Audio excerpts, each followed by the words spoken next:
This is a pretty amazing real-world example of what happens when Washington can't function. That's absolutely right. And the fact that it's happening at the same time as the third indictment of a former president, as Annmarie pointed out, this historic moment, just shows you what a weird, bizarre place the United States is in now. And as you said, this downgrading has to come because everybody has said they're going to have a shutdown fight over appropriation spending, and that they're going to, be willing to shut down the government if they don't get what they want. In addition, they're reneging on the debt ceiling deal that rattled the market so much before this. So, it's every day is fed into this decision. We've talked about this, Annmarie, the relitigation of the debt ceiling deal. Exactly they may have cut a deal which Fitch may not have liked, but then they've broken it open since then anyhow. Well, let's just see what Fitch said. I'll read a little bit to you. On June 2nd, this is what they said. Although the resolution of the U.S. debt limit impasse allows the government to meet its obligations, Fitch Ratings maintains the rating watch negative on the U.S. rating as we consider the full implications of the most recent brinkmanship episode and the outlook for medium-term fiscal and debt trajectories. They're basically saying, Washington, you are still on notice. Because while, yes, we avoided this massive potential, what would be chaos in the financial markets if there was an actual hitting of the debt ceiling. But what does that mean? You're still constantly kicking the can down the road. This is quite an historic moment. I wonder, the issue is, we're talking about the former president, right, and this potential historic moment, but a Fitch downgrade, this is now on Biden's watch. It is on Biden's watch. I was just thinking that while you were saying this, that this is very much, the Republicans can certainly spin this to be not about their reneging on the debt ceiling or the shutdown looming, but on Biden's management of the economy, which until just now, by all other markers, was going fine, actually. There was the inflation, but now inflation is coming down, prices are moderating.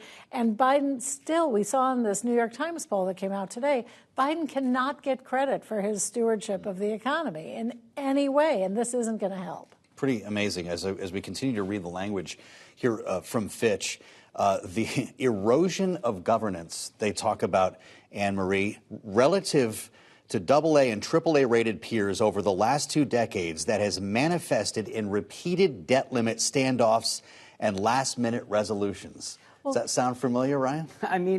The weirdest part of all this is this entire thing is self-imposed. The debt limit is a creature of Congress that it could get rid of at any time.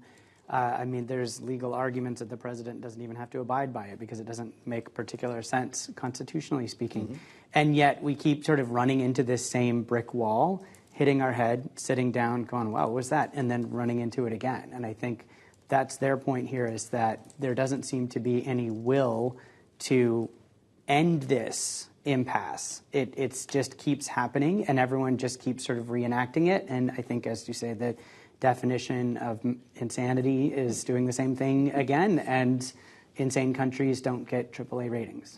Well, I was struck at a recent joint news conference with a foreign leader who was here in Washington, and I don't remember which one it was, but one of the reporters from that leader's country opened a question to Joe Biden at a news conference saying, due to the political instability in your country, do you think, whatever it was she was going to ask. And I was so shocked that question was going to the President of the United States due to the political instability. It was like, wait a minute, are you talking about our country or the other one? It's weird times. In one potential show of optimism, Fitch does note the U.S. has, quote, exceptional strengths that support ratings such as a large economy, a dynamic business environment. But, of course, the headlines out of this, the Republicans are going to take this and say there was a downgrade on your watch. Right. But then, as you say, this cycle, nothing then will get done. It just becomes pure politics as we head into a 2024 presidential election. It just becomes another argument for them. Just like right now, you're hearing a lot of Republican candidates for president talk about inflation, even though inflation is actually kind of fine right now. It's not been as big as it was. It's gotten better. But it's still kind of like a way to criticize the president. They're going to seize on this. Same with like the trade deficit with China, So I think it's not going to have a huge effect on voters. It's because I think for the average voter, this is sort of an abstraction. But if you're inclined to not trust Democrats or Biden on the economy, this is a strong argument for you to stand firm in that position. One thing Joe Biden can say, though, is, hey, I dropped my budget on time. Ask Kevin McCarthy about the erosion of governance. But also he could say, this is why we are taking a new look at the debt ceiling. Remember this commission that he's putting together, realizing there may not be Republicans on it, but the White House is actually addressing the matter to see if we can reform or even eliminate the debt ceiling. So timing pretty good on that part. Timing pretty good on that part, although, like I said, he can say a lot of things, and as we're seeing, voters are still not sure there's a steady hand on the tiller, and that is not going to, no matter whether they fully understand all the details or cop to it. It's really shows the lack of enthusiasm for Biden as the Democratic nominee is because of all of these. As we dissect what else is coming out from Fitch, this is going to be another, and already is, a top talker on the presidential campaign. Fitch says the U.S. has had limited progress in tackling medium-term challenges related to rising Social Security and Medicare costs. This is obviously a huge political issue leading up to 2024. And does anyone have a plan?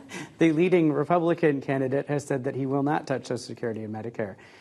In looking at the plans that the other Republican contenders have put out, the surprising number of them have come out and said that they would support some kind of change to Social Security, mainly things that would affect younger people who are not as close to retirement and sort of trying to, protect current benefits.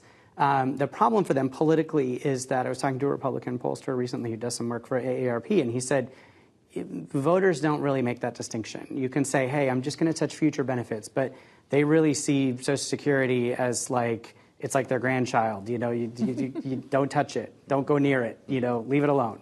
And even if you're promising you're only going to affect future generations, that can hurt you with voters. So in that sense, Trump is got the better polling take there. Yeah. But you're seeing Nikki Haley, Chris Christie, even Tim Scott sort of recently had indicated that there might be some changes in store. Mm-hmm. So I think there's still an appetite on the right for that, just not on the guy who's leading the polls. I have to admit, the two headlines we're juggling today, you've got a downgrade, historic, Annmarie, potentially a third indictment against the former president, historic. Wendy, which one is more meaningful in the long term?